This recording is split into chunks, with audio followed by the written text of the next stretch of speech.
Hello and welcome to your Rate My League preview show. I'm Andy Goldstein, joined by Adam Tzikas, and today we're looking at B.A.D.A.S.S. It is the B.A.D.A.S.S League 2020, obviously the 2021 show here. Half point per reception, Dynasty, 16-team tight end premium, and Aaron brought the show, so thank you to Aaron for setting this all up. We have a lot to get to, Adam, but before we do, we like to break the ice with leagues out there, even leagues that we've seen before, like this one. So this year, what I've been doing is, this is a little weird, but I'm doing it. I don't care. We are coming up with random subjects, and I am searching thequotationspage.com, and we are breaking down a classic quotation in 30 to 45 seconds. Okay. Education. Did you say education? Yes. All right. We'll look up education. It's right there. Quotes. Oh, you can type it in too. Education quotes. Well, we have cynical quotes. Let me see if I can find a non. I don't like looking at the cynical quotes. I feel like, oh my God, there's so many cynical quotes. Okay, let's go motivational. Okay, you ready? Natural. Yes. This is Cicero. From somewhere between 106 BC to 43 BC. He's sweet. Cicero said, natural ability without education has more often attained to glory and virtue than education without natural ability. You know what I'm thinking about when I actually listened to the Malcolm Gladwell book, Outliers. I think that was, I've listened to a few of all of his books are on YouTube. If you want to listen to Malcolm Gladwell's, they're all like 6 to 8 hours long. But anyway, I listened to, and it's all about the 10,000 hour rule. Have you ever heard about that? Yeah, of course. So that, we're doing it right now. Yeah. So this right. So it reminds me of that, doesn't it? Like natural ability versus like education in this case, practice. Does that make sense? Yeah, I was gonna make it football related and say. Well, that would be more on point. Like talent is the natural ability, but it really does take like the right coach for the talent to really shine. Yeah. And I think you could be the most talented player in the world, but sometimes it just doesn't click. And I think we see that all the time, that you really just need that one coach who you just do well with, and it goes well from there. And how often do we see, I mean, it happens where you'll see a running back who really isn't that big, isn't that fast. Yep.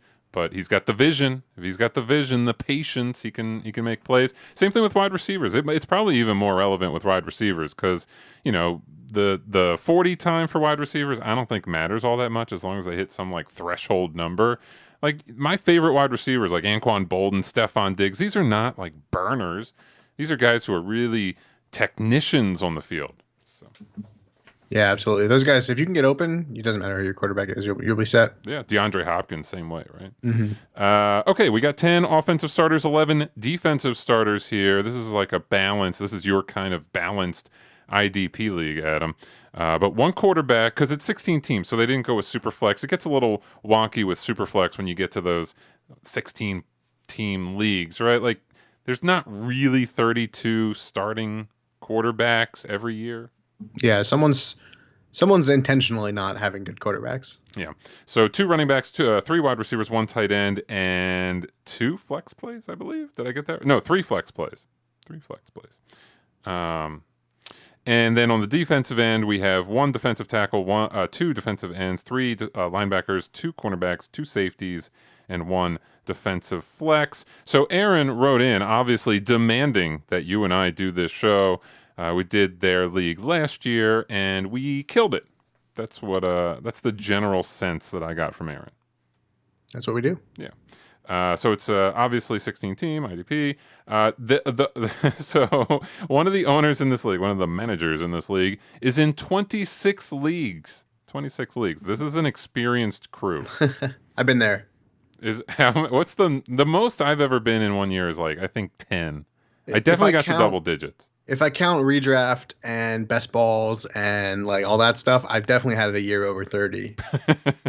But normally I'm in the 20 range of just 20 dynasty, like 20 MFL leagues is usually about where I'm at. Wow. That's a ton. So he says the average manager there plays in 7 dynasty leagues. That's a lot. I'm in 3 dynasty leagues, so the average being 7, that is plenty. I do want to mention also that Aaron wrote in to say that his team, while ranked number 1 last year, did not win. Did not win the Brando division for the first time. So, falling on hard times is Aaron's team. We'll get to that as we move along here. This is how we're going to do it. We're going to count down 16 to 1. We're going to talk about the total redraft value, the starter redraft value, the dynasty value of each team. We'll talk about how, Adam, you and I feel about each team, and of course the IDP value and the future draft capital. All that gets boiled down into a team score just out of 10. That's how we rank the squads. And then from there, other stuff we can talk about doesn't directly impact the rankings, but is fun nonetheless. Trades. We definitely have some trades to talk about here. And the 2021 draft class, some interesting selections as I sort of perused through the league. And helmet stickers are kind of like achievements or awards or badges. You get them for doing something good or bad or neutral. But if it's neutral, it better damn well be fun. And with that, let's get going. Oh, by the way, 4 divisions, as we've talked about before. The Marlon Brando division, the Robert De Niro division, the Jack Nicholson division, and the Clint Eastwood division. Are you ready to disappoint the league by not knowing any of the references? I'll get some of the references. In fact, there's even a reference to this league in these stickers. Yes, there is. We'll have to play it. I don't think we'll play it no matter what. It's funny. I forgot to check to see if any of them had it, but so number 16, Right Turn Clyde. Right Turn Clyde. This team was actually number 10 last year in the countdown. Ended up going 4-9 last year, 222 points per game. An old team. So first of all, the roster itself, number 16 in total and starter value. The dynasty value actually goes down, which is hard to do because the entire offensive value for redraft is $24, and somehow they lose dynasty value here. That's not great. Not wonderful news. So it's an old team. They do lose some dynasty value. And unfortunately, the future draft capital is not really saving them. They only have 2022 first and 2022 second. So they're only missing a third rounder next year. But still, you'd rather see this team, if they're going to be dead last and have this crappy of a roster, you'd rather see them have that future draft capital. So let's talk about quarterback. I think that's the one position that is a little bit solid here. Matt Stafford, Matt Ryan. They picked up Trevor Lawrence at 1.02. Now, it is a 16-team league. I could not wait to get your thoughts on Trevor Lawrence in a one quarterback 16-team league going at 1.02. Yeah, I think that's probably fine. Really? Yeah, I think so. I think in this setup, with just needing the one quarterback, me. I mean, I'm even in 16-team. I don't think it's really necessary. You can find guys like this team. I mean, they have Matthew Stafford, Matt Ryan, pretty much doing nothing for them. So you'll be able to pry maybe Matt Ryan away. He's kind of out of favor with Julio gone and stuff, and he's still going to throw a ton, and he's only like 36, I think. So, he'll be around for a little while. So I don't really mind it at all. I mean, we'll talk about the other picks. I think it's a good pick for a rebuilding team because you can kind of get your guy locked in, especially if you're not doing much for a while. Like maybe he won't hurt your draft pick next year too much. But I could definitely see going any of the other ones, I guess, over a quarterback. And then again, like in this setup, there's 4 or 5 quarterbacks that are probably going to be starting and could have some good value coming up in the next couple of years. So, I think it's okay. I think I could even go later. Like, I think I would take Pitts, over a quarterback here, and I'd even consider Najee Harris for sure. Yeah, I get what you're saying. You go running back, and there's only how long is the shelf life of a running back? But Pitts is there, or trade the pick. I mean, there's other teams that could maybe want that pick. And as you alluded to, this is a very deep quarterback draft. Now, if you are desperately in love with Trevor Lawrence, maybe he's going to go top 5, top 6. That would be what I would expect in a 16-team league. Number 2 overall for me.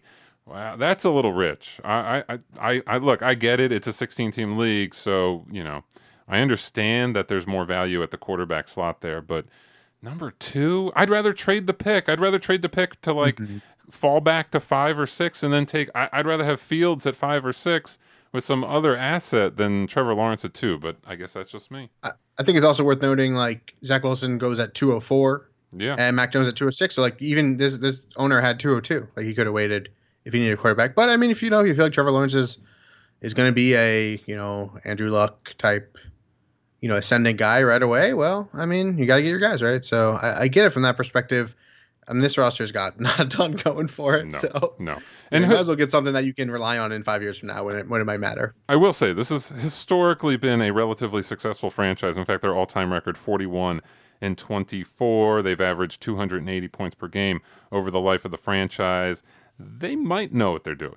They may just know what they're doing here. None of the trades interest me. So anything about IDP stand out to you, Adam? I mean, if you're looking at one of the worst, at least like redraft, I mean, we haven't ranked 16th in redraft value. You don't want any of these players. I mean, you want to move pretty much every guy. I mean, guys lose their jobs left, right, and center on the IDP side of the ball.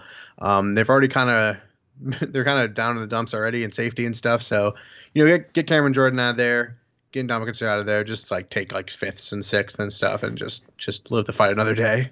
Yeah, I mean, they're ranked 12th in our IDP rankings. You actually like them a little bit more than that, but still, as you say, like, what's the point? Chuba Hubbard, by the way, 2.02. Caleb Ford. They only had 2 picks in the first 4 rounds of the draft. So I don't entirely understand what like the goal is for this team, but maybe we're just we're getting a snapshot at the beginning of something big.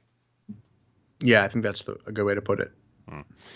Team score here, 2.46. Helmet stickers, the Glenn Coffey sticker, the worst rated running back position, the Scarcity sticker, worst rated tight end position, and we'll play it, the You Should Be Sad sticker. Hey everyone, Scott Hansen here from NFL Red Zone, and if you watch 7 hours of commercial-free football, you know I like to keep it upbeat. I love touchdowns. I love wins. I love excellence. And your team is the opposite of that. In fact, your team's kind of hot garbage. It's the worst. And you should feel sad. Yeah, that's right. We got Scott Hansen to personally insult the worst team in the league. So good. Number 15, Frank Costello's Rats. Number 12 in total value. Number 13 in starter value. Another old team here at the bottom of the league. In fact, the average starter age on offense, Adam, 31.3. 31.3. I think it might be the oldest average starting age for an offense that I've seen so far this year. It does not help. I mean, by default, Tom Brady would have to probably be one of the starters, and he is. It should be noted that, Tom Brady's quarterback 9 in consensus value. Jalen Hurts is quarterback 10 in consensus value.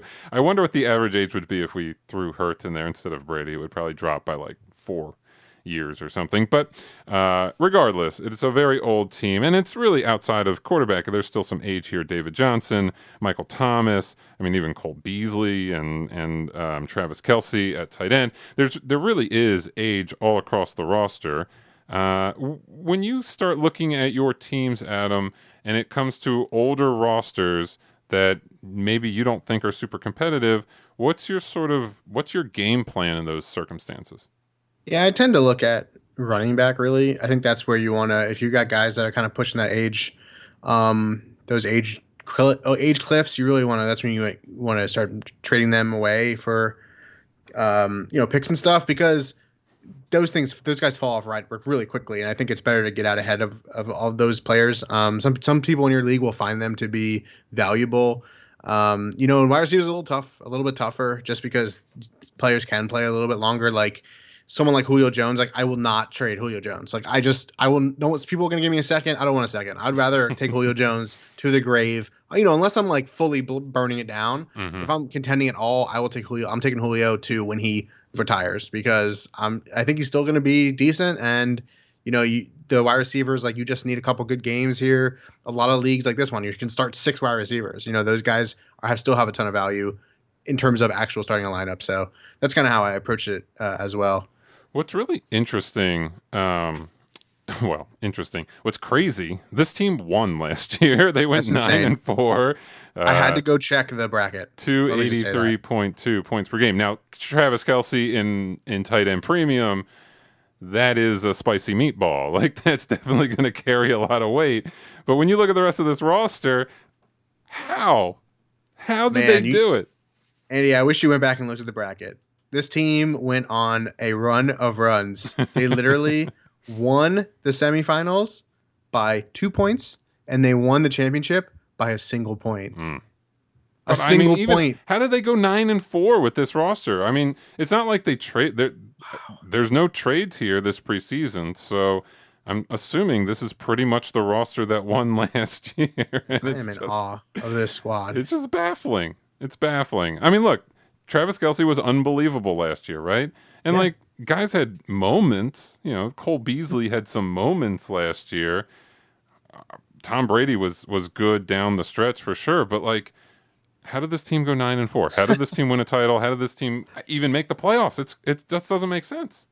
Definitely shows you that really the most important part about fantasy football is making the playoffs, because then you can win the final 2 weeks by a total of 3 points. Yeah, and you're good to go. That's it. And it's also, I wanted to mention that Aaron did say that they have like their normal championship that's, based on the playoffs and all that, but they also have like 2 champions, so the other is points earned. So this team did not win that. That's cool. Not that this, I mean, they still scored well too. It's not like 283.2 is bad, but anyway, didn't help the draft, because then they ended up with the number 16 slot. They went with Trey Lance at 1.16, which is fine. I mean, it's good value at that point, right? If Trevor Lawrence is going 2 and you're getting Trey Lance at 1.16, I think you should be pretty happy about that. Especially when you need a quarterback. Like, you really, I mean, okay, maybe Brady plays 5 more years, right? Well, and Hurts has a chance. Yeah, for sure, but we don't know really, right? Like, if he is good or not, and he's pretty highly valued at this point, so that's all kind of baked into his price already. So it's good to get someone with some upside in Trey Lance, and he went to a great spot. So and then it's a 16-team league, and this team has 3 definite starters heading into week 1, and maybe a 4th if Trey Lance is that guy. So it's kind of cornering the market on quarterbacks to a degree. Anything else you want to talk about here? I mean, it's just crazy. Travis Kelce's amazing, but number 13 at running back, number 11 at wide receiver, and that's a little hopeful at wide receiver with Michael Thomas being wide receiver 9 now. I mean, wide receiver stinks outside of Thomas. I don't get it. Hey, they did it once. Yeah. And Tom, I don't get it. I'm back. Yeah, they got some good IDP. I mean, you have Aaron Donald, like that'll win. He could win you a week, no problem. Montez Sweat came on throughout the year pretty strongly with Chase Young being there when he was healthy. Some good linebackers too, and Levante David and Shaq Barrett. Even though he's an outside linebacker, I mean, he'll put up a big week for you pretty easy. So that kind of carried them a little bit, I imagine. Yeah, you have this IDP group ranked number 7, so a little bit better than average here. Team score 4.69. Helmet stickers, Father Time, Frank Gore on the roster. That's always fun. The Tom Brady Memorial sticker, oldest projected starting lineup. The Nice sticker went 9-4 last year somehow, which is a 69% winning percentage for those keeping track at home. And we'll play this one, the A.A. Ron sticker. You done messed up, A.A. Ron. Now take your ass on down to Oshag Hennessy's office right now and tell him exactly what you did. For starting Aaron Donald. Number 14, You Talking to Me? From the Robert De Niro division. Number 13, was that a good impersonation? What would you score that out of a 10? I'll give you a C+. That's not even a score out of 10. I asked for a score out of 10 and you give me a C+. C+. Okay, fine. Number 14, you talk whatever. So this team, we had number 14 last year. They are still number 14. You don't want to see a team sort of hit that treadmill at the number 14 slot. That's not ideal. But they are number 13 in total value, number 12 in starter value. They actually lose a little bit of dynasty value here. Zeke losing a big chunk of dynasty value. Mike Davis also. They actually fall from number 13 in total redraft value all the way down to number 15 in total dynasty value. But that said, they despite the fact that they do lose dynasty value here, they're actually a younger team not, like early prime age on offense. 26.1 is the average starter age. But unfortunately, they do have some of that age at the running back slot. So that doesn't necessarily show up in the average age of the starters, but hurts the dynasty score when you see Zeke and Mike Davis in there as starters. Is it good or bad that this team doesn't have a pick in the first 4 rounds of this year's draft? Yeah, I definitely want to be concerned about where those picks went because, Yeah. I mean, this was a pretty good draft class. Pretty much overall, like there was a lot of pretty solid picks, especially at wide receiver and quarterback and stuff like that. Running back, there's a couple good ones. So that's a little surprising there. They would have had the 8th pick, which isn't phenomenal, but it isn't terrible. You know what though, Andy, I don't hate this team. In a 16-team league, I don't think this is a bad team. Well, why not? What do you like? Well, I like Zeke. I like DeAndre Swift. I think both could be pretty good. I'm a little worried about DeAndre Swift, but I think RB17. I mean, he's going to be playing a good amount. Mm-hmm. And then if Mike Davis can kind of be something, that would be phenomenal. And then the wide receiver is all boom bust. I mean, Deebo Samuel, Curtis Samuel, the Samuel brothers, Laviska Shenault is getting a ton of camp hype. I mean, they still get Tre'Quan Smith, Deshaun Jackson, Quentin Cephas. Mm-hmm. These guys are all like home run hitting players. So there's a chance that you could have these boom weeks and be okay. I think. I mean, I'm not saying that they're going to make the playoffs, but to be at number 14 and I think actually have sort of a okay roster. Well, we just saw the number 15 team is the returning champion, so anything is possible. Anything is possible here. Yeah, I see what you're saying. The running back group, they're ranked number 6 in consensus value. There's a chance for them to even improve on that, right? I think I might like DeAndre Swift a little bit more than you do, but I would assume you think because he's a young back and we don't know exactly what he is, he could finish as a top 10 running back. Like, it wouldn't be the biggest shock in the world if he did do that. Not that you would predict it, but he's got that capability. And then, Mike Davis is going to be useful. Hell, even Tevin Coleman has a shot at being a starter for the Jets at this point. So I agree with you. I think the running backs here have a chance to really carry this team. Wide receiver, I like Deebo, but I'm not the biggest Curtis Samuel fan. I'm not the biggest Laviska Shenault fan, but you're right. He's getting a ton of buzz right now. Tight end does worry me a little bit. I think the one thing that we did see with Frank Costello's Rats was that they had Travis Kelce, right? So that's kind of that's something in a tight end premium league that can kind of just it's just a haymaker you can throw at other teams. Cole Kmet is interesting, but he's not going to be Travis Kelce. No, definitely not. And like that group of anyone past tight end 5 is really just could be anybody. Yep. So maybe Cole Kmet turn it on, but he'll be having some QB switch ups happening to him, right? So there's that. And then the IDP, I mean, is pretty good. I mean, I have them ranked 8th, I think, and overall we have them 6th, which is pretty good. Yep. I'm a big Brian Burns fan. I always look at the edge players first, just because those guys are a little bit harder to come by. And then the scoring in this league is pretty skewed towards linebackers. So to have Patrick Queen, I think, is really good. You want Willie Gay not to get replaced by Nick Bolton, but we'll see how that one goes. And Matt Milano is a solid depth guy there. So, pretty good group. Safety is like super worrying, but it's hard to find good safeties. There's a very small handful of them. I don't know. I feel like I'm surprised that I'm bullish on this team. So this is your team. You would be betting. You'd be placing bets on this team.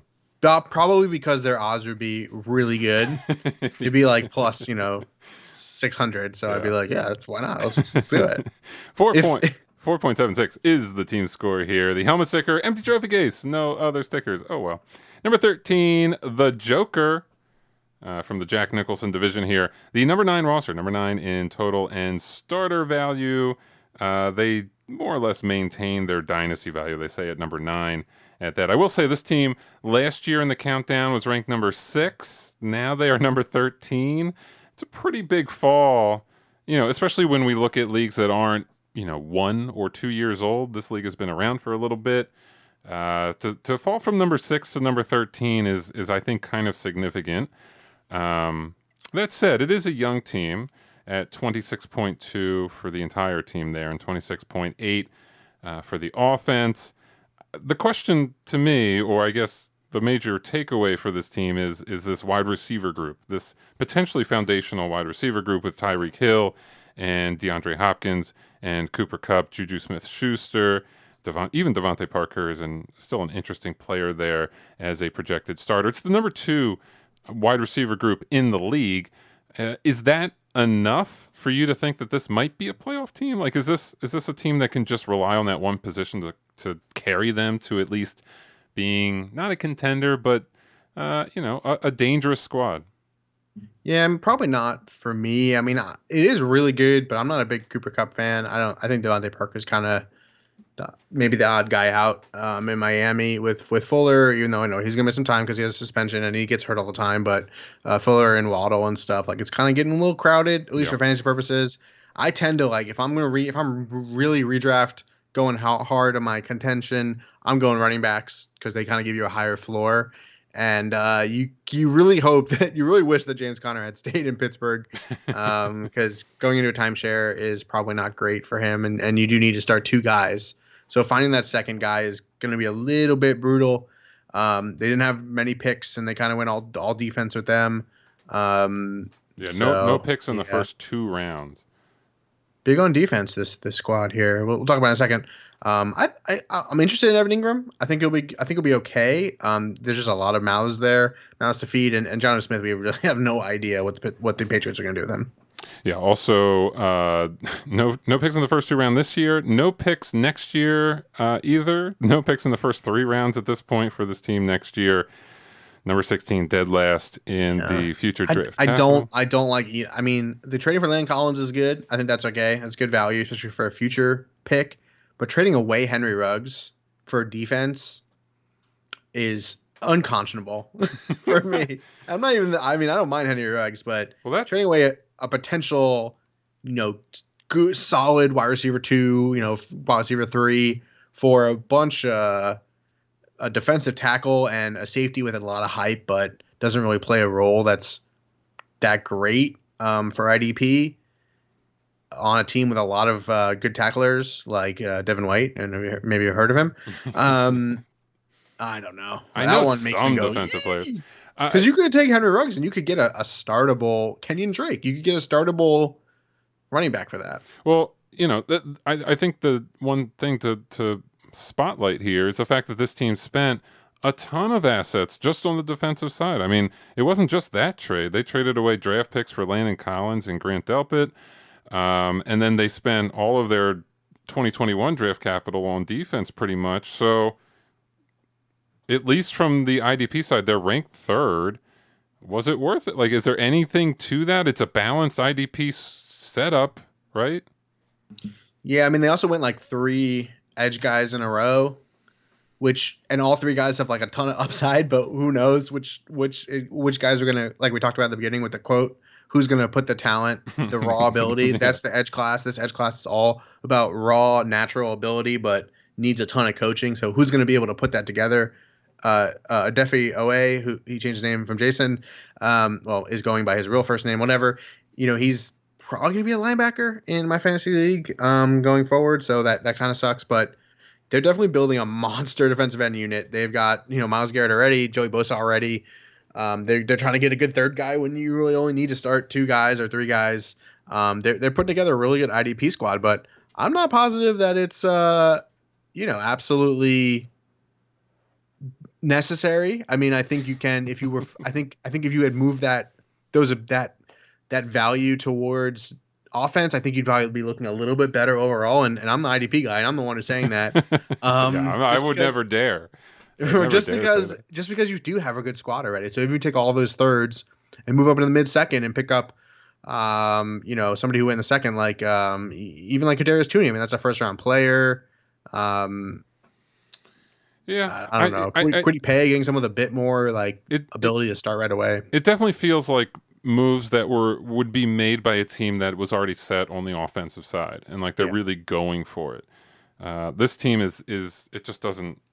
The wide receiver is good, but everything else on the offensive side, not there. And then the future draft capital situation is brutal. 4.86 is your team score.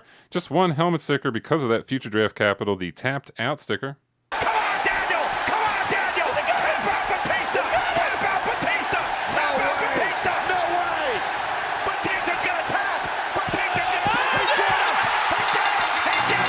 So that's a wrestling thing. Are you into wrestling? Is that your jam? No, me either. Not even a little bit. Our other co-host, Derek, loves wrestling, so I kind of threw it in for him. Apparently, that was one of the best tap-outs in WWE history. Oh, that's cool. I mean, wrestling's cool. You have to buy into it being fake. And I think once you buy in, and then you're literally watching like any reality TV show, and that's fun. So I'm not gonna play. Okay, so we're gonna hold. So okay, I had to do some quick research there. So number 12, I'm gonna be a contender. So this is the from the Marlon Brando division. The number 15 roster. I was seeing if we had that sticker, and we do. Yeah. So I'm gonna hold. I knew that. I won't play it yet. No. I mean, like if this league, if a team in this league, and they did. So we'll hold off. We'll wait. So the number 15 roster, it's a young team, and they do gain some dynasty value here with Kyle Pitts and T. Higgins. I forget where Pitts went. Pitts went 1.03. Yep. Tight end premium. He should have went first overall. He should have gone first, and he definitely should have gone before Trevor Lawrence. Come on. Yeah, absolutely. Come on. That burns me up. So getting Kyle Pitts at 1.03, tight end premium, non-superflex, that's a gift. That is wonderful. I mean, I'm going to be a contender is going to be a contender sooner rather than later if they keep getting gifts like that from the rest of the league. When you look at the breakdown of the roster, I mean, now tight end number 1 in the league with Darren Waller and Kyle Pitts. Yeah, that's a tandem. All right. Already Pitts is tight end number 6, and we'll see where he can get to. He's become a little bit of a divisive guy, I think, in fantasy circles. A little bit. Some of the analytics community is just like pumping the brakes on him a little bit. Have you noticed that, or is that just no? me? I haven't. I've seen all gas, especially with Julio leaving. It's just been like. No, I know, but it's like it's because his price tag is so high. I guess that's more of a worry in a startup, or, like a startup draft or a redraft or something like that, where you really have to pay a premium for him. But yeah, in a situation like this, man, he could easily go 1.01. I think it makes a lot of sense. It's if he's what he's advertised, and it seems likely, especially with the Julio trade. I mean, you cannot get. It is basically like selecting. It could basically be like selecting a Travis Kelce or a George Kittle, as rookies, for sure. So like, I think the price is fair because there's no other position really where you can just easily find a guy like that. I mean, it just doesn't happen. I mean, there's 16 picks in the first round. How many wide receivers and running backs are just going to be nothing? In a couple of years, it's definitely nothing. I don't not nothing, but going to be out of the zeitgeist, and just kind of be a Josh Reynolds or whatever. So, like you picked Jalen Reagor last year, right? Like not you, but I'm saying if you were to pick Jalen Reagor last year, well, what is he now? Yeah, well, you know what? I'm pretty sure you know that me and you traded. I traded Reagor for Justin. You traded away Reagor, and I gave you Justin Jefferson. So no. Well, it might have been that pick. No. Yes. No. I remember. I traded 2.03 and McCole Hardman. Oh, that's what it was, right. Justin Jefferson, and then you picked up Brandon Ayuk at 2.03, which ended up being a pretty good pick. Yeah. You're right. Okay, I take it back. I would never take Jalen Reagor. So this team, by the way, was 15th last year in the countdown. They went 3-10, so our prediction there was pretty spot on. But we do have an improving squad overall. Even if it's not contention improving here, there's definitely some movement, especially when you throw in that number 1 tight end group. I mean, they're only ranked number 15 in total and starter value. The future draft capital, where is it? Oh, no. So it's not the future draft capital. I guess the fact is the IDP situation is okay. Number 8 in IDP. Quarterback's probably hurting it a lot just because of what Deshaun Watson, is kind of ranked by Fantasy Pros. I mean, that's going to knock you all the way down when he could play and be fine. So. I was trying to figure out why this team went from number 15 to number 12, and I think it might just be that other teams kind of got worse around them. I'm not sure there's been a ton of improvement here. But hey, If you can just stand still and everyone falls behind you, I guess there's some merit to that. But no, I do think the addition of Kyle Pitts, does anything else matter for this team? If Kyle Pitts ends up being a stud in year one, does anything else really matter here? No, I mean, especially like having him and Waller, I think is just, that's so good. And then, Clyde Edwards-Helaire, I think he was a sort of a divisive pick anyway. So if he can kind of claw his way back into like a running back one, he'll be in a much better spot, and that'll be really good for this team. So I don't know if I'd put them in the playoffs. I think it's definitely possible. I mean, if, like you said, if Pitts goes off, then it's set up. Yeah, Edwards-Helaire right now running back 15 in the consensus rankings. Behind him, Michael Carter, who they got at 2.03. Yeah, it's a good pick. 2.03. So potentially the starter for the Jets. We'll see how that pans out. I feel like Tevin Coleman is going to annoy people with the Jets. I think he's going to be very annoying. Anything else you want to talk about here? How about IDP? What are you seeing? Yeah, I mean, I'd like to have JJ Watt. I mean, I think he's his value's a bit depressed, but I still have him pretty high. So that I think he's going to be solid and obviously much older player. Like if you weren't a contender, I'd probably suggest moving him. Jerome Baker just got a big extension, so they're probably continuing to use him in a big way. They have both the Cincinnati guys here. That one's a big mess, so you might end up starting both of them and kind of play that game. And safety's a little worrying. I mean, Jonathan Abrams kind of values fall down a little bit. I don't think it's a bad group. I mean, I know they're not ranked very highly, but for most IDP leagues, you can find guys on the waiver wire. Like I say all the time, you can find guys on the waiver wire, and you'll be fine. And I think you don't necessarily have to have this insanely good group, especially in balanced, because those guys you get out the waiver wires, guys that are coming up and playing, like Jordan Phillips is a good example, or someone Tyquan Lewis, who's you paid nothing for, could have a huge year just as sort of the other guy in a good defensive line. So I think you definitely don't need to spend a ton to have a pretty good unit. Mm-hmm. Dynasty value, by the way, this team does jump to number 13, and the dynasty value thanks to Pitts and Higgins. So that's one of the reasons this team did make a move up. Team score here, we're still under 5, 4.95. The helmet stickers, 2 of them. The QB1 sticker, Andy Dalton on the roster, very relevant again. I don't know if you saw the news, but Nagy, the coach, came out and said, no, Andy Dalton's still the starter. It's not going to be Justin Fields come week 1. So, no one's excited about that. Except for, I guess I'm going to be a contender because they have Andy Dalton. And then the How'd You Do That sticker, top-rated tight end position without Travis Kelce on the roster. They did that with Darren Waller and Kyle Pitts. Number 11, A Streetcar Named Dez IR. This is from the Marlon Brando division. Number 14 roster, number 14 in total and starter value. Another younger squad, especially on offense. 24.3 is your average starter age on the offensive side. And another team that does gain dynasty value on the offensive side with Justin Jefferson, J.K. Dobbins, Rashad Bateman, even James Robinson, because, hey, maybe he'll be a starter somewhere else, somewhere down the road. This team actually jumps from number 14 in redraft value to number 12 in dynasty value. So that's a nice little bump up. Outside of that, cheeky move here. This team had 1.11 and 1.12. They went ahead and took Terrace Marshall at 1.11 and then Rashad Bateman at 1.12. I think that's cheeky because I'm pretty sure Bateman should be going before Marshall, but if you have both, then what's the difference? Then they traded him. They did. They traded him. Maybe it was a way to prop up his value. Oh. Well, actually, they traded him right away. Yeah, you know what? I didn't even notice that. They did. Yeah. So they traded him without having the 1.12. In my head, I was like, oh, they had both picks and they just were being funny. No. So they traded him and got all that back for him. I don't get it. Yeah, I don't get that either. I like Bateman way more. Yeah, I agree. More. Did I get Bateman in our league? I don't think I did. I don't know. I didn't have that pick. I do like him. He reminds me a little bit.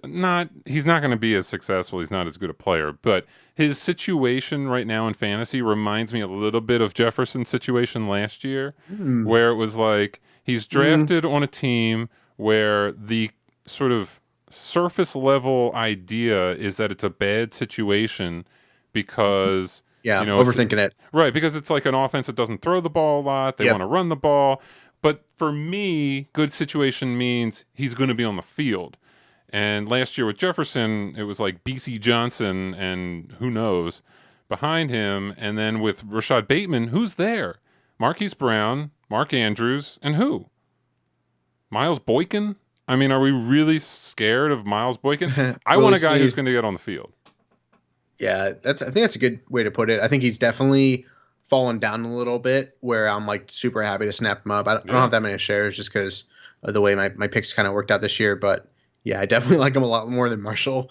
And, I think that's a really good spot for him. I mean, Elijah Moore went over him. I think, just profile wise, you're going to get probably a better, Rashad Bateman profile is better as like an X receiver. Mm-hmm. And Elijah Moore's kind of like a slot guy, and he's getting a ton of hype. But I get it. He's exciting. I have a lot of shares, but I would have taken Bateman I would have been very happy to swap those two for me. And even like Devonta Smith, like I feel like maybe that's falling into that same, overthinking it too. But I think Bateman can be really, really good. Yeah, agreed.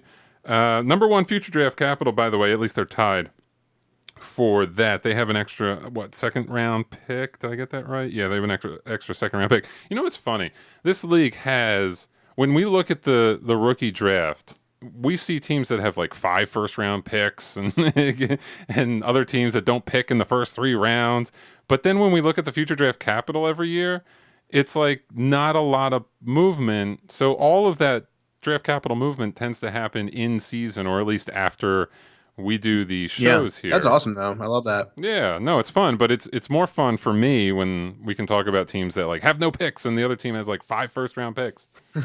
But anyway. You can definitely see. I mean, doing this for a couple years now. I mean, some people just do not like picks. They don't think that they're worth it. They're always kind of dart throws, and you may be right, but you're also probably wrong because you cannot. It is very hard to find. I mean, Justin Jefferson, right? Great example. I mean, he probably went, in the 8th or 9th pick last year, and now he's worth so much more than that. And just that lottery ticket, scratch off ticket is so worth it in Dynasty. Mm-hmm. Looking at the roster, so this is the team that has Jefferson. So I think it's funny, Jefferson and Bateman on the same team, just because I link them in my head a little bit. So I always notice when teams have both of those guys. So I do like that. So I think wide receiver has a chance to be pretty good. They're technically number 7 in the consensus value here, but it is their strongest position in consensus value. A lot is riding on J.K. Dobbins right now and Raheem Mostert. Those two guys leading the way at running back. It's only the number 11 running back group in the league. This is not projected to be the strongest team for this year, but definitely an improving team. And then they have a little bit of extra future draft capital. And I don't know, do we have to talk about IDP here? Number 13 in the league? Yeah, I see it similar to you. I mean, IDP's a little bit older, though they did spend a bit of their draft capital trying to shore that up. Taking a couple linebackers here, which I think is good. I like Zaven Collins a lot, especially with Jordan Hicks leaving. So I like that. I think there's some, a couple young guys, Sam Hubbard, Gross Matos, Max Crosby, all young guys at the edge position. So that's good. I agree with you. I think that's the right take. Like they're kind of got a lot of young players, Jefferson, Deontay Johnson, stuff like that, J.K. Dobbins, and kind of gearing up for that future run. Mm-hmm. And Justin Herbert's here, so quarterback is definitely locked down. Even though they're only quarterback, Herbert himself is quarterback 8. He's definitely got a chance to, next time we look at the league, it could be quarterback 5, quarterback 4, if he sort of has that natural progression. Team score here 5.29. The helmet stickers just won the Mosquitoes suck sticker, so the RateMyLeague staff unanimous, most unanimous on this team. Number 10, Get Off My Lawn. From the Clint Eastwood division, number 11 roster, number 11 in both total and starter value here. They do take a small step forward in dynasty value thanks to Javonte Williams and Brandon Ayuk. They go from number 11 to number 10 in dynasty value here. So another team that has an extra second-round draft pick already next year. So this is the other team that's tied for number 1 in future draft capital. The roster itself, I don't know. Do we have to talk about this trade? They gave away 1.05, and that's how they got the second-round pick next year. I think that's fine. I don't have the draft in front of me. They got Javonte Williams at number 1.06. Yeah, they gave up Travis Etienne went one pick before. Okay, so Travis Etienne, which, again, for a team like this with the number 11 roster, as we talked about before, the shelf life of a running back isn't exactly super long. No, you like? Well, I don't know. I guess they ended up taking a running back anyway. Yeah, I kind of think that they think that they're contenders here. I mean, it seems like their team's kind of in the middle. You've got guys like Aaron Rodgers, Aaron Jones. I mean, yeah, he's good, but how much longer is he going to be, super relevant? He was much older coming out of college, so he's already kind of looking at age cliffs. So would you criticize the process of that trade where they traded back one slot? I love that. Okay, so they get an extra second round pick. I like that a lot. Yeah. But what's the difference between Etienne and Javonte Williams to you? I guess that's the other, part of that question. Yeah, for sure. I think I would have maybe taken a wide receiver just in general. But I mean, at least between those two guys, I'm a big Etienne fan. I think he has a bit higher of a overall maybe a quarterback ceiling. Here. If we want to talk about Rodgers' situation. I don't think it's I think it's a non-story. Oh, RELAX. What does that mean? Relax. Oh, relax. Isn't that Aaron Rodgers' thing? I think so. I mean, I don't think it even matters. I really think he's going to play and is just kind of making a big stink. Let me ask you this. Are you worried about a tight end position that has exactly $0 worth of value? Now, that's a bit of a worry, and I even think wide receiver is a bit of a worry. So, again, that's kind of why I'm like, if this team had DK and Bateman or even Devonta Smith, I mean, you're taking huge swings. Mm-hmm. But then again, I feel like this owner feels like he's a contender because you take Javonte Williams, he's not the highest drafted running back, not the highest rated running back. And you're fine with trading back to make that pick happen, but it's just he's gonna have to contend with Melvin Gordon a little bit, who's kind of still decent, But I think you just say, okay, I need a running back. I'm a contender. I need a running back. I don't want my receiver. They take a little bit longer sometimes to kind of hit. So I'm gonna disagree slightly with you, just in that if this team does think they're a contender, then to me, the difference between Etienne and Javonte Williams is bigger than a second-round draft pick next year. Yeah, I think it's a good trade. I think it's a good trade on paper for sure. I don't know. But if they are trying to build more for the future, then I don't know. It just I'd want to know what this manager feels in their soul about their team. Oh. Okay, they went 7-6 last year, so it feels very much like a team right smack dab in the middle of the league. Mm-hmm. I don't know. IDP here, we have them ranked number 15. Oh, not good. Yeah, it's another one. I mean, you don't want Jadeveon Clowney as your top edge guy. I mean, he has all name value, very little IDP production.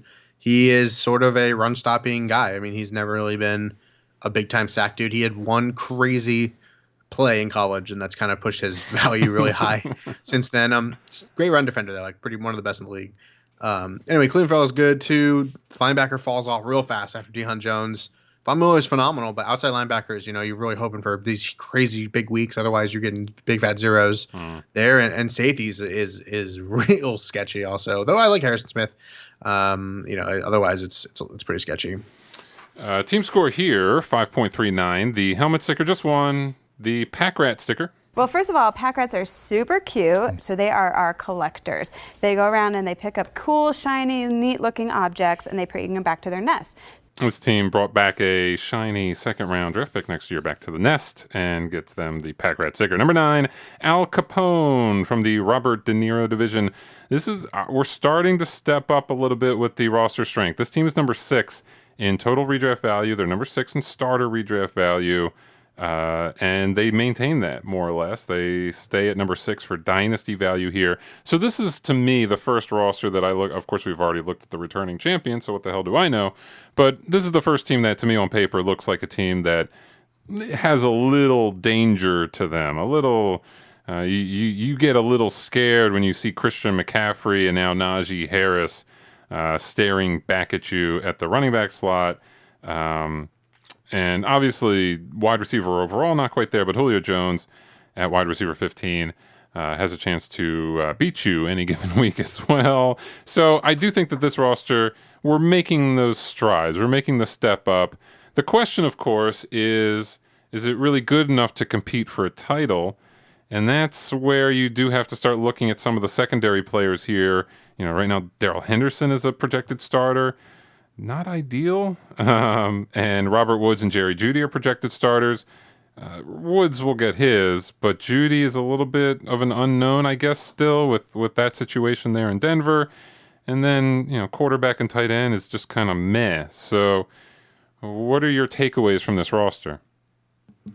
Yeah, I'm with you. I think you, like you say, you see Chris McCaffrey and Najee Harris coming at you. I think you're pretty scared. Julio as well. But, the Dynasty can be won and lost on depth. I think, especially in these deeper leagues, there are going to be teams that, you're going to be either a studs and duds approach or, kind of this like beat you down with depth kind of thing where they just kind of stay with it all year and kind of avoid those injuries or kind of just fight through those injuries and stuff. And I think this team's kind of the studs and duds approach where if it does all click, you'll be definitely in a playoff team. I think even going 5-8 with this roster without Najee Harris on, without Christian McCaffrey on it, I think is just a testament to showing that you actually probably would make the playoffs with these guys, assuming they stay healthy, of course.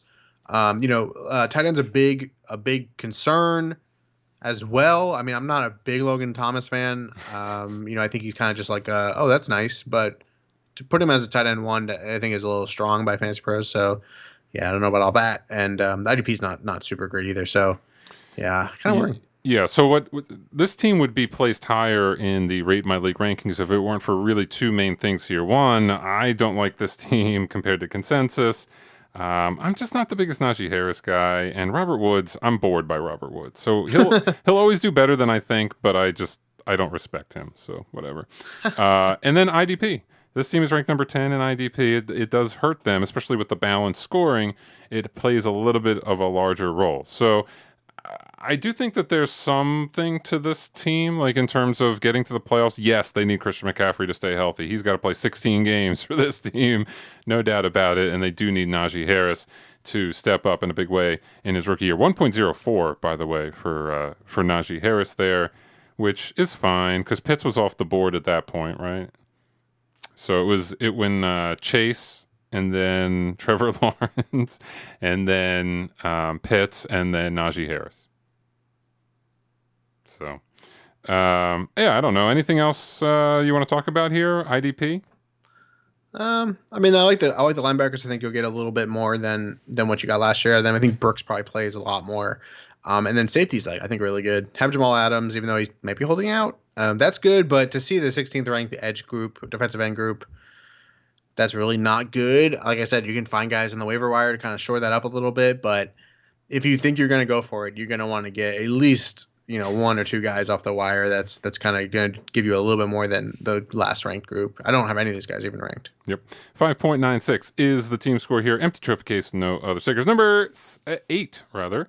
Dirty Harry's Punks. Dirty Harry's Punks. Clint Eastwood division, number 7 in total value, number 8 in starter value. This is a team that does lose some dynasty value thanks to Adam Thielen, thanks to Mike Evans here. Do they fall in dynasty value? I forgot to write that down. Let me check. No, they stay at number 7, even though they do lose that dynasty value. A team that did not have a 2021 first-round pick, so something to keep in mind. That said, very strong at running back. Dalvin Cook, mostly Dalvin Cook, but also the depth really here is interesting because there is a fall-off from Cook to Myles Gaskin, but then after that, Kareem Hunt is a projected starter. Leonard Fournette is a projected starter here. Even Tony Pollard is a projected starter in this ranking system. So this team is getting a lot of their flex play, like all of their flex plays from the running back slot, which is sometimes, if you're wanting to compete, that's not a bad idea. Yeah, I'm surprised it's the number 2 group overall because it's a little... I mean, I would not feel great. I know it's 16-team league, but I'd be like, I'm not a big Gaskins or Kareem Hunt fan, so I'm kind of like, I wouldn't feel good. And Dalvin Cook, phenomenal player, but even going back to college at FSU, he was constantly injured. constant hamstring injuries, constantly, do an 80-yard run and then be out the rest of the game. That's the type of thing, which is great, but, there's big issues there. I like to see Tony Pollard on any roster. I think he's someone who could turn around 1 week and have a huge value if something happens to Zeke Elliott. So that's good. I just, I wouldn't feel comfortable with this running back group personally for myself. Yeah, usually when we look at the number 2 running back group, even in a deeper league like this, we're either looking at 2 like studs, or we're looking at a team that has a bunch of guys maybe from like 8 to 20 in the rankings. Yes. This is a team that is a little different because they have the number 2 guy in Dalvin Cook, but then after that, it's really just these more iffy, 20 running back 22, running back 23, running back 33. That's where some of the depth value comes from. It's interesting, but they're number 2 there. It does present some issues that they're number 10 at wide receiver. Mike Evans is here, Adam Thielen is here, and then, oh boy, Sammy Watkins, a projected starter. That's where the first round pick would have been nice. I think so, especially in this class, a lot of wide receivers. I like the back-to-back Amon-Ra St. Brown. I think he could actually maybe have some starting ability this year. And Dyami Brown, kind of a deep threat guy, but getting a little bit of hype. I think that's good. This team was 25% of their points last year came from the running back position. That's usually like a good sign that you may be on the road to contention land, but I don't know if these wide receivers are going to derail it, and tight end is pretty terrible. Yeah, it's not the worst tight end group. I might like Irv Smith Jr. a little bit more than you do. I hold out some hope for him anyway. But he does have Tyler Higbee, who's tight end 13 as well. So like at least he's got a couple of those guys who maybe can be useful. IDP? Yeah, I mean, it's a 4th ranked group, so that's good. Like I said, I tend to go to defensive ends, really where I start off, and not the best group. I mean, Carl Lawson's in new lands, and Cameron Hayward's on the older side of what you really like to see. Jordan Hicks, like maybe moving teams. So there's definitely some concerns there. Safety is really good. I'm surprised that's the number 2 group. Derwin James and Von Bell is awesome. I like Von Bell a lot. I also got Connor Neal in there. Connor Neal will probably be playing some linebacker and stuff like that. So those positions are good. They traded for Leighton Vander Esch, which then looked horrible when the Cowboys drafted Michael Parsons. So I think Vander Esch is kind of cooked. He'll play, but I think his neck's done for. Just the fact that they brought in a couple other guys, even like Jabril Cox and stuff like that. So yeah, I'm surprised they're number 4.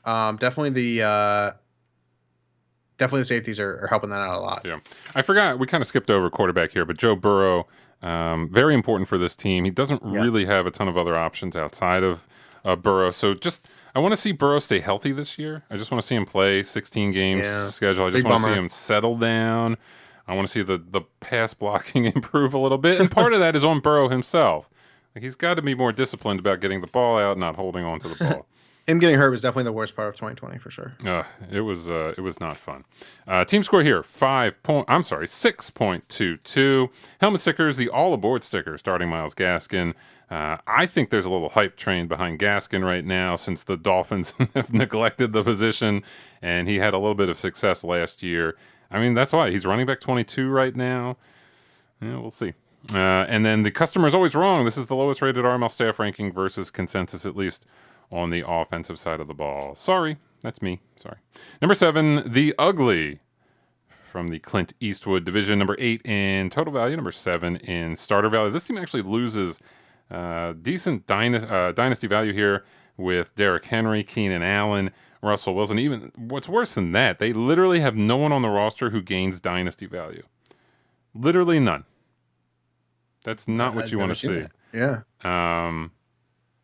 So should not be a shock that this team goes from number 8 in total redraft value to number 11 in dynasty value. What does help here a little bit, I like this team a little bit versus consensus, and the IDP situation is positive. They are ranked number 5 in the IDP list here. And again, because it's balanced scoring, that carries more weight than it usually does. Yeah, it definitely helps a lot. I mean, even though TJ Watt's an outside linebacker, I mean, he'll probably be pretty high in the scoring. Jalen Smith's phenomenal. Jeremy Chin. I mean, to have Jeremy Chin, Marcus Mann, I think that's a good duo. And then, I mean, I buried the lead a little bit. Defensive end group is really solid, and Kenny Clark will kind of get used a bit more. They were saying he's going to move around a bit more instead of just being sort of like a space eater type guy. But Chase Young, Melvin Ingram, Kimi Couture is decent. Danico Autry, I think, will get a little bit of work as well in Tennessee, more than he's kind of had in the past. So that's nice there. It's definitely a nice, well-rounded group. We had this team number 12 last year, but they surprised us. They went 8-5, 270 points per game last year. So I do worry a little bit about a team like this because there's no first or second round draft pick. Sometimes when you see teams that sort of surprise, and I've been in this situation where I had a team that shouldn't have been a contender, and then the chips just fell perfectly, and I ended up finishing second, and I was like, I got to go for it. Not that this team has made like trades that really indicate they're going for it or anything like that, but without the first 2 rounds picks this year, I don't know what kind of upward mobility this team has. Yeah, I think that's a good way to put it. I mean, you got guys that are kind of sketchy, like Derrick Henry. You know that the wheels are falling off. It's just a matter of when. Yeah. Type thing. And that's reflected in that dynasty change situation where they don't have anyone who gains dynasty value here. It's kind of scary. Anything else you want to get to? I think we hit it. All right. Team score here is 6.24. Helmet stickers. Have you considered true position IDP starting TJ Watt without the true position tool that Adam made? For the record, pineapple on pizza. Team the Rate My League staff is most divided on, but we'll play this one, the nervous laughter sticker. I'm in danger. For starting Robert Tonyan, because if for some reason Aaron Rodgers does not play for the Packers, whatever value Tonyan had goes right out the window. Number 6, Dirty Grandpa. Dirty Grandpa. This is from the Robert De Niro division. Number 3 roster. So a very strong redraft roster here. Quarterback number 1. With Patrick Mahomes, running back number 4 with Austin Eckler, tight end number 2 with George Kittle, and Mike Gesicki for the record. What did I skip? Oh, right. That's the dead last number 16 wide receiver group in the league. Tyler Boyd is your number 1. Tyler Boyd. And then John Brown, Jamison Crowder, and Denzel Mims, all projected starters here. Another team that didn't have a pick in the first 2 rounds, by the way, but I digress.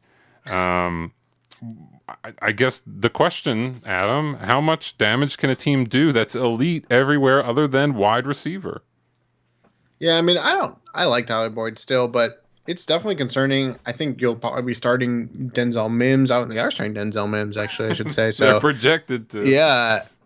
That's scary. I don't know. I feel like it's okay. I want to say it's okay. Because you're gonna have to start a bunch of these guys, and like maybe you get lucky, and the rest of your roster can kind of carry you along. I mean, the number 4 running back position makes me feel good. Yeah, I don't really care about Patrick Mahomes. You know, in a 1 quarterback league, it's definitely nice to have. I don't think it's necessary. Whoa! You tried to argue that Trevor Lawrence going 1.02 was acceptable. And now you're telling me that you don't care that Patrick Mahomes is here? I just mean it doesn't make me I don't think I see that and go, oh, you're going to win. You know, I think it's definitely, like I said, it's definitely nice to have. Yeah. I wouldn't, give it away. But if you were going to trade him for, like Justin Herbert and something, a good wide receiver, I'd be like, now we're talking, because, Mahomes has that name value and the 10-year contract and all that stuff. Solid tight end group. I mean, I think it'll be okay. I think it'll be fine to have wide ends like that, wide receivers like that, and you'll be able to go and get from somebody who's maybe has 3 wins and you're 10 weeks into the season, and take one of their older wide receivers who's having a resurgent year or something like that, and kind of make that last push. Yeah. So this team, we had number 7 last year in the countdown. They ended up going 8-5, 291 points per game. So they had a pretty successful year last year, all things said. So that wide receiver group did not completely hold them back, although you have to imagine that it did not help in games there. So it's worth mentioning also this team does lose dynasty value. Austin Eckler loses big dynasty value. Chris Carson loses a little bit. This team goes from number 3 in redraft value to number 5 in total dynasty value. This is the kind of team, Adam, that I would expect to see making some of the, like, remember we looked at that one team that was making all those moves to pick up IDP players. This is the kind of team that maybe should consider doing something like that. They rank number 11 in the IDP rankings here. They have a roster that is, even with the wide receiver group, one of the best in the league. They need to start going for it a little bit before that dynasty value catches up to them. Yeah, I agree with you for the most part. I think there are players who will hopefully outplay some of the ranks here, which are kind of dynasty focused. Like I think Corey Littleton is a good example of someone who, at the end of the day, could potentially be an LB1 back to that level. I think we kind of saw the 2020 lack of offseason kind of affect him pretty heavily in terms of not having an offseason at all. And switching teams and stuff like that and changing schemes and those types of things. So I think that alone, I think would help this team a lot. And then, you've got a lot of older players here. Jason Pierre-Paul, Carlos Dunlap, Calais Campbell. I mean, the average age there has got to be like 30, or maybe it's like, actually it's got to be like 32 or 33. A lot of older players there who, tend to kind of fall off slowly, but not necessarily. I mean, JPP's been pretty solid. So I agree with you in the most part. I think wouldn't be terrible to go take even like Olabisi Johnson or Preston Williams kind of has some value still, and maybe get a big time IDP addition, maybe a safety or something like that. I think that would help a lot. Or even like Mike Gesicki. Maybe throw Mike Gesicki in there, although he probably needs Gesicki. Yeah, he's going to need starters. Team score here, 6.4. The helmet stickers, some of these are good. But I don't get to hear this one very often, so I'll go with that. So the grounded sticker, worst rated wide receiver position. The quarterback's fine sticker, top rated tight end position. But we'll play this one. The safety dance. We can dance, everything's out of control.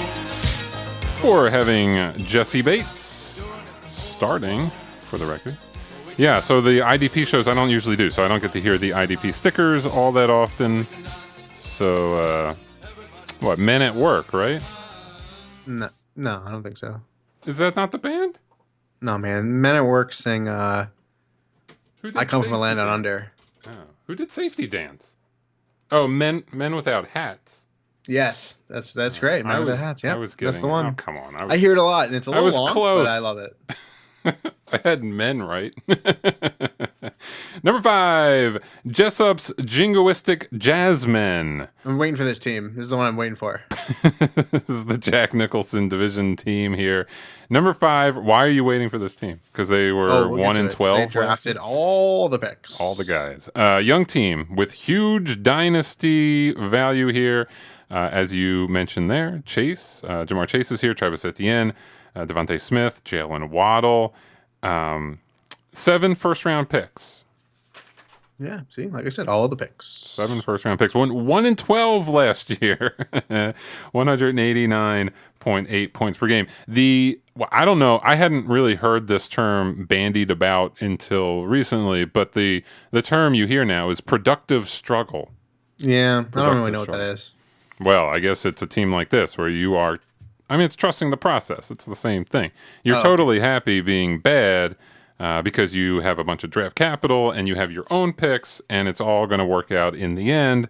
And you're going to go from they were number 5 last year in the countdown. They're number 5 this year in the countdown. What's funny is a lot of these, they did trade, no, never mind. They did I don't make know why trades. they call it that. It's called tanking. Like, let's just be right. I don't know why they call it that. Is it because that's not a nice word anymore? I don't know. It's a euphemism, I think, for what it really is. They did a great job. Tanking is awesome. People should do it more often. Blow it up, burn down. Any qualms with any of these picks? Jamar Chase, 1.01. I like that pick. Travis Etienne, 1.05. Smith, Waddle, Pat Freiermuth. Yeah, they're on the other side of the Terrence Marshall pick. I think if they had actually the actual pick, maybe they would have taken someone else and just kind of were like, we'll take Terrence Marshall. Because I think the value is kind of okay, though. Yeah. Well, the one that stands out a little bit is the Pat Freiermuth pick, 1.09. It is tight end premium.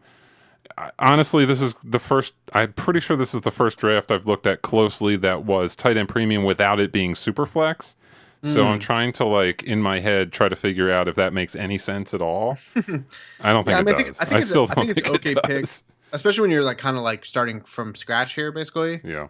I think you're like, well, I need to get tight ends, right? And they're going to take a while to probably happen. That's true. So it makes sense to get someone who was the second rated tight end, I think, for most people, and was the first rated tight end before Kyle Pitts happened. So, I think that's good.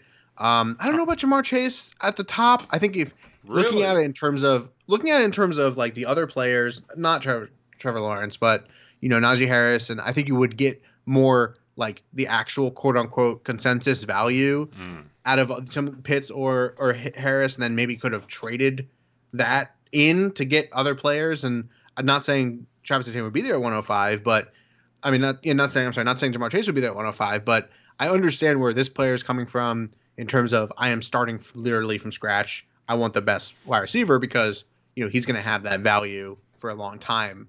I love this team. I mean, this is great. I mean, talking about Dynasty, they lost Saquon Barkley. I have a team that traded. I don't remember what I traded, but I got Saquon Barkley, and my team was stacked coming into this year because I had Saquon Barkley. I was able to trade for him. I was kind of rebuilding as well. My team's insane right now. I have Jonathan Taylor as well. So it's like I really like this team. I really do. I think this is so fun. It's so the best way to play, and you just take your shots, and we'll see where we turn up with next year. Also, I mean, the second round here, they had a couple picks as well, Micah Parsons and Mac Jones. And I will say one of my pet players this year is probably going to be Tommy Tremble. I think it's a long shot. I'm not saying it's a guarantee, but he profiles in a similar way to George Kittle, which is he's known for his blocking coming out of school, but he's got this really great RAS, relative athletics profile or whatever that is, score. Yeah, so, you're not going to find the George Kittles all that often, but this is the kind of player in the fourth round, 4.13. I just like the value of that pick. I probably spent way too much time talking about it. No, it's a really fun team for sure. Yeah. I'm all on board. I'm all about it. Number 3 in Dynasty value now. Number three. IDP situation is bleak, but who cares? Yeah, who cares? Team score here is, oh my God, so many stickers. 6.73. The helmet stickers here. The Slim Reaper sticker for starting Devontae Smith. The Rook sticker for most rookie starters. Running red lights, top rated running back position. The Garo Yepremian sticker, worst rated quarterback position. The Bends and Break sticker for having the lowest rated IDP. I have no home. Quarterback, running back, wide receiver, tight end, all above the 80th percentile or below the 20th percentile.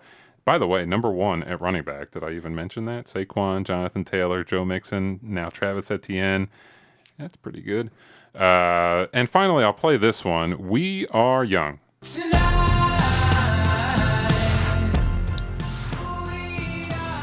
For having the youngest projected starting lineup in the league. I mean, it's just sort of implied with the draft picks there, but 23.6 on offense, 25.7 on defense, 24.9. This is Adam's favorite song, so I had to throw it into the show here. Did I get that right, Adam? That's your favorite song ever? Nope. Here's my. I heard you on one of the example podcasts or whatever criticizing my selection of that song, and here's my defense. If you set a song for your alarm, like to wake up in the morning, it's a song you love, and now you hear it every day at 6 a.m. to wake your ass up. What happens to that song? I don't know. I used to have that as a ringtone back when people used to call each other. Not that song, a different song. And I still love the song. I love the Decemberists. I used to have Oh Valencia as my wake up song. It's a great song. I hate it because it would wake me up at 6 a.m. every morning. So my point here is this sticker gets handed out for every league. The youngest team, every league has a youngest team, which means I'm going to hear this song 160 goddamn times. So I'm going to pick a song I hate. Oh, smart. Yeah. Oh, okay. I'll make sure I continue to push that all along. Number 4, Ace. This is Robert De Niro from the Robert De Niro division. Number 10 roster, Dynasty number 8 team. So they do gain some Dynasty. No, they just sort of maintain their Dynasty value as others fall around them. This team has 2 things going for it. One is me. I like this team over consensus. Adam, the other is you, because the IDP situation here is pretty damn good. Number 1 in the league. I mean, this is the kind of team that will really test how balanced the IDP scoring is. Worth mentioning, they went 9-4 last year with the 69% win percentage, 277 points per game. There it is. I mean, it's the defense team. It's also the team that I kind of like on offense more than consensus, but really they're here because of the IDP. I mean, they got through the whole year last year without Daniel Hunter playing, so that definitely helps a lot. I see they were the number 2 seed, and they ended up losing by 2 points to the Rats. But otherwise, really solid. Great safeties, really good linebackers. I think Mike Kaiser is going to outplay Zach Cunningham, I think, in terms of who you're starting. And I think Rashaan Evans kind of takes a step forward. Donta Hightower, maybe someone you want to look at starting. Eric Wilson, is probably going to play over TJ Edwards and kind of be the guy in Philly, I think, or at least a little bit. So that's nice too. And Nick Bosa, super solid. Kind of falls off after that. I'm not a big Hassan Reddick fan, but people do like him. He's reunited with his college coach, which is probably a good thing because that's when he was maybe the best that he's ever been was when he was in college. So that definitely helps there a lot. I like Amari Cooper and Chris Godwin. That's one of the reasons that I like this team way more than consensus. Good wide receivers, number 1 wide receiver group. Yeah, it's the number 1 group at wide receiver. Otherwise, on offense, number 15 at running back, it's not good. Yeah, I was gonna say I don't mind the quarterbacks. I think Ryan Tannehill is all you really need in a one quarterback league. I think he's perfect. I think he's the perfect one quarterback guy, and you have Derek Carr for backup, and then maybe Taysom Hill plays as well. Trey Sermon, kind of a bit of a late, a recent riser in Dynasty leagues. I mean, their draft was kind of right before that hype started, so. He's going as running back 4 in here, which I think is good. I don't know. I feel like I still want Michael Carter over him. I'm just not a big fan. And the way that they've handled the running back position in San Francisco of just like a million players and they all do really well. Yeah. I don't like that. I will say I do like Marlon Mack a little bit. I think he's going to get more run this year than people think, but I don't want him as a starter. So that's not good. Anything else you want to? I mean, it's really an IDP team. Yeah, they did a great job. It's an IDP team with a wide receiver position, and wide receiver is how you build in Dynasty and do really well over many years. So to kind of have the number 1 group there, that definitely is going to help you in your Dynasty value a ton. And it's relatively young as well, with Chase Claypool and Michael Pittman and those kind of guys too. And they do have an extra 3rd round pick next year, so woohoo! Team score here 7.29. The helmet stickers, the I have no home sticker, another one. All positions above the 80th or below the 20th percentiles. The nice sticker went 9-4 last year. The RML approved this as my favorite team versus consensus. The wind beneath my wings sticker, top-rated wide receiver position, and build a wall. Now, framing isn't a complicated process, but it's all about the details. We want to make sure our cuts are accurate in length and nice and square. What's the guy's name from This Old House? Norm MacDonald? Is that his name? No, not Norm. I don't think so. No, Norm MacDonald, not Norm. What's his name? It's Norm. I don't know. Norm? This Old House. You gotta type,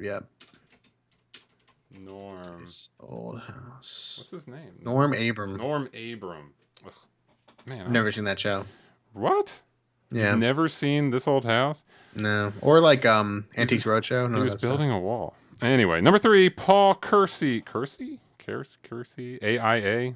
This is a movie reference that I don't get. I don't get this one. Marlon Brando division. Number 2 roster, number 2 in total and starter redraft value. Jumps up to number 1 in dynasty value. A very young offense. 24.8 is your average starter age. They gain dynasty value with CeeDee Lamb, Elijah Moore, DJ Moore. They lose some dynasty value with Stephon Diggs. I could do a whole podcast about the absurdity of Stephon Diggs' dynasty ranking, but I'll save you all from that. So it's a young team. They definitely gained that dynasty value. They picked up Elijah Moore at 1.10. It's he's become quite the commodity at this point. The camp hype with him is impressive. He's like a shooting star at this point. Are you on board with that? Yeah, I was kind of there ahead of time. I mean, I think a lot of people who liked him before kind of were hyping him up pretty big, and he's a good route runner. And I think this past year, and I think a bit the year before. I really am looking for good route runners. I think the way the NFL is now, if you can't separate, I think the days of the jump ball guys, I think those are gone. I think we're never going to see that again. It just is not in favor right now. The big, tall, massive dudes who just can out jump people. Yeah, I feel like that's over. Well, so especially with how defenses are called these days, where you can't touch anyone. Right. The smaller guys. Yeah, and the guys like Stephon Diggs you mentioned, like I think him and Elijah Moore have a lot in common, where just these absolute monster route runners are just the ability to get open and create separation is so huge, and that's something that just sticks with them for a long time. If you get slow, you're still crafty and stuff like that. So I'm a big Elijah Moore fan. Tough to find a weakness in this offense right here. Number 2 at quarterback, number 7 at running back, number 4 at wide receiver, and number 6 at tight end. I mean, this is the number 2 offense in the league. Yeah, you don't need Kyler Murray if you have that. I don't really. I mean, you're just going to be beating yourself over the head, starting the wrong guy every week, and then it's going to be a pain in the butt. So I would trade Kyler for like a lower quarterback as like a depth guy, and then pick up maybe another running back or something like that, or even a tight end. Someone with some hype. If I remember correctly, you do like Ronald Jones, or at least at one point you liked Ronald Jones. He is technically a starter here, running back 30. Do you have any hope for him coming back? Not really. Okay. Yeah, it sucks. Like them bringing him back, bring Gio Bernard in. Oh yeah. Yeah. I mean, I think it's it's a real mess for fantasy. It's fine for the NFL. I think it'll be all good. And Vaughn is still there too. Sure. And Fournette's back, right? So that's definitely sucks too. So IDP is not very good here. So this is kind of the opposite of the ace team, right? This is the team that has all the offense but not much in the way of defense. And if the records from last year are any indication, the defense won out, because this team only went 7-6, although the points per game was pretty good at 282.8. Yeah, I mean, other than IDP, this is a very strong franchise.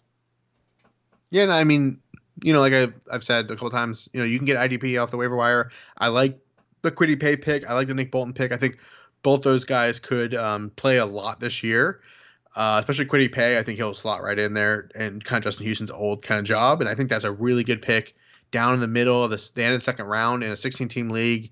That's really good value for a pretty solid player. I think he's got good ceiling and really good floor, which I think is very rare in this class. So I like the picks there a lot to kind of help make that a little bit better. Yeah. Tough to find a weakness on this offense. It is really solid. 7.45 is the team score. How about this sticker? Could have been somebody.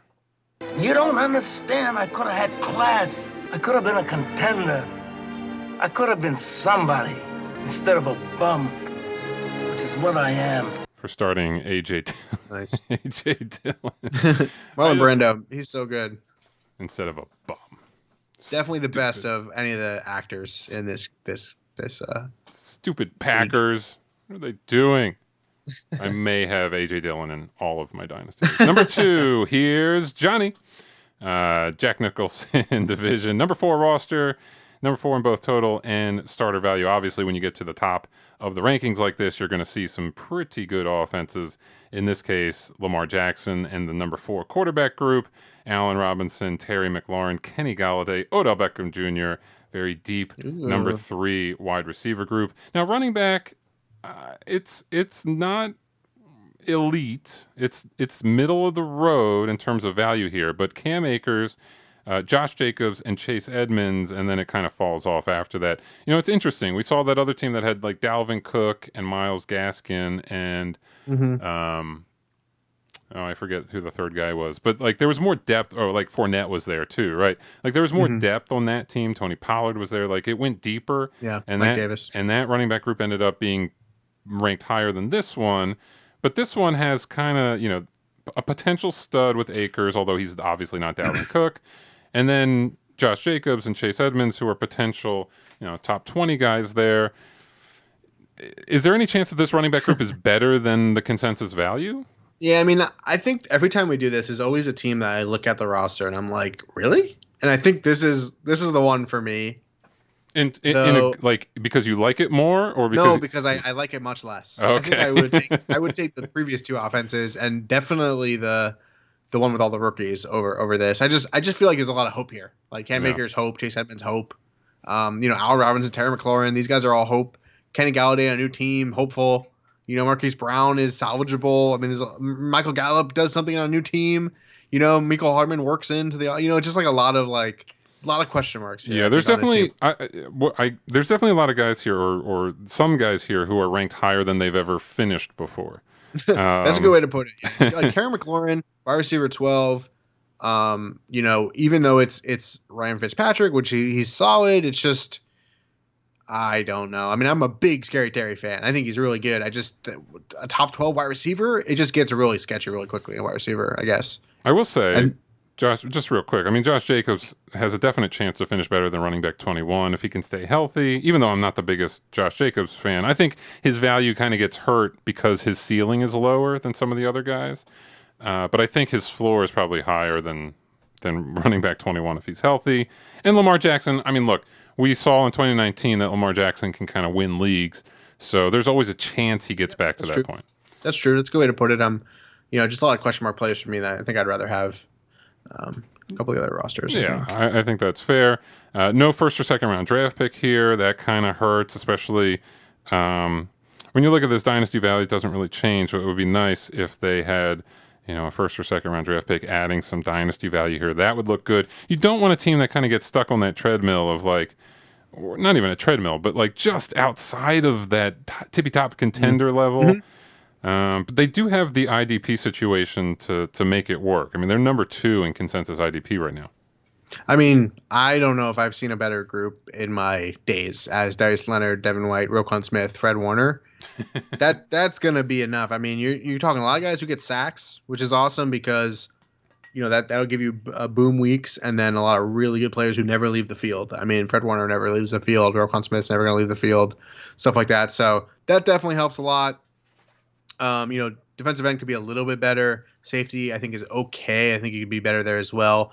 I like the Christian Barmore pick. Even in the scoring that does have kind of breaks out defensive tackle, I think he'll be solid. I'm just not sure of his overall upside. And Carlos Basham got totally wrecked by them also drafting Gregory Rousseau, so he's sort of a depth shot as well. Team score here is oh my god, I wasn't ready. Team score here 7.46. The helmet sticker, we got to play it. We've been putting it off. This is the third team that finished 9-4 last year. So here it is, the nice sticker. So I'm at 69%, so he's getting the. So there's Joel Embiid. Joel Embiid talking about being at 69%. I don't know if I can mentally handle talking about Joel Embiid right now. Yeah, isn't he hurt or something? As a big Sixers fan, I don't want to talk about it. Thank you. The number 1 team, I'm not talking about. You can't make me. Number 1, the Godfather from the Marlon Brando division. Number 1 roster. Number 1 in both total and starter value. Does fall back slightly in dynasty value. So this is the number 2 dynasty value team. For some reason, it's funny. I talked about Stephon Diggs, how it didn't make sense. He was losing dynasty value. Another one that probably isn't totally fair. TJ Hawkinson does lose dynasty value. It's not because of him. It's because, Noah Fant is ranked behind him in redraft and Kyle Pitts is ranked behind him in redraft. So both of those guys pass him in dynasty. I mean, whether you think that's fair or not, I'm just explaining what happened here. So it's not that he is bad or anything, or he's obviously young, so it's not that. It's just that he does get passed by a couple other guys who, dynasty people like a little bit more. And this team has fans, so whatever. It doesn't really matter. I mean, this is a team is like we talked about studs and duds. This is the opposite. This is the depth for days. Mm-hmm. Set up. I mean, Devin Singletary. I know you hate Devin Singletary. You like Zach Moss, but it's the fact that he's not even a starter when you and you can start 4 or 5 guys here running back. That's because I'm penciling him as a starter. In many leagues for me, so that's how I feel about it. It's not that, just for the record, it's not that I like Zach Moss. It's just that I really hate Devin Singletary. So anyone who isn't Devin Singletary, I'm a bigger fan of. That's fine. Yeah, and Chubb, Sanders, Melvin Gordon's a good group.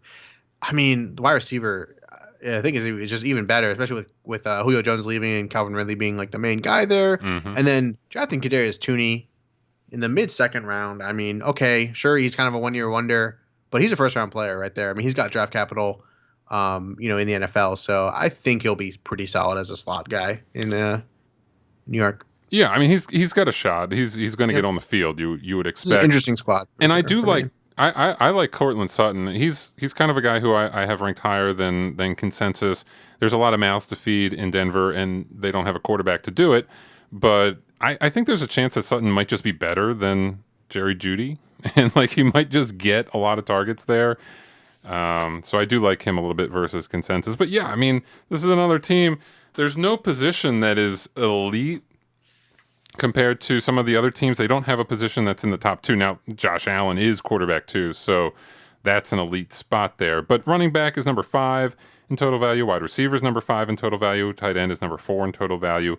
None of those spots are top 3, but when you get all of them, and as you say, like the depth at every position is there, yeah, it's going to be tough to week in, week out expect to beat this team. And this team did struggle a little bit last year, 6-7, but the points per game were there, so they got a little bit unlucky. I think they might have, is 292.4, that might be the highest point per game last year. I forgot to check. But also the all-time record, 44-21. This is a team that's obviously been successful for a while now. IDP, can IDP hold them back? I guess that's the only real question. I mean, I like to pick up Jamin Davis and Jeremiah Owusu-Koramoah. I think those guys are going to be starters for you way faster than like Blake Cashman and Reuben Foster. And so those guys are going to rocket up your boards. I like Chris Barnes too. And I think Tremaine Edmonds, like maybe you should sell him on name value. So I don't know. The number 12 running backer group maybe is a little low considering those two guys alone. I want more at defensive end. I always do. DeMarcus Lawrence kind of came on strong last year, finally, after kind of having a down year and a contract year. I love Fletcher Cox and, safety, John Johnson kind of going to Cleveland. That sucks a lot. Justin Simmons is sort of a free safety type guy, so that's not phenomenal, though he does kind of play pretty much the whole year, so that he plays every snap, so that helps a lot. So I don't think it really holds them back too much. I think this is actually not the worst group. I mean, we have them ranked 7th, so I think it'll definitely it fits the theme of the team, which is we're just pretty good. We're pretty good at everything. Mm-hmm. Like, do your best. Team score here, 8.54. Just one sticker, the King sticker.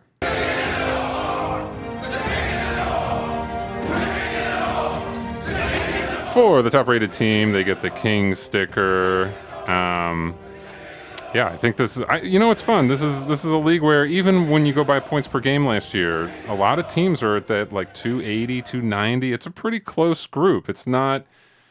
No team is really running away with it, and there's enough change from year to year that I think a lot of teams have a shot. And hell, the team that won last year is ranked 15th this year. So I think that all plays into a pretty fun league.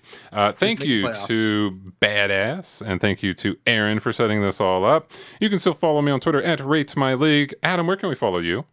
At AdamTZ on the Twitters and DynastyLeagueFootball.com. I do want to mention 2 things. One, if you have, with your 26 Dynasty Leagues and whatnot, if you go to RateMyLeague.com and click on the report tab, you can actually get a free league ranking report for any league that you are in. Yeah, you should do that for all your leagues. It's awesome. Also, talking about leagues that are on MFL, I do have a Discord/Slack chat bot that I have up and running. It's free.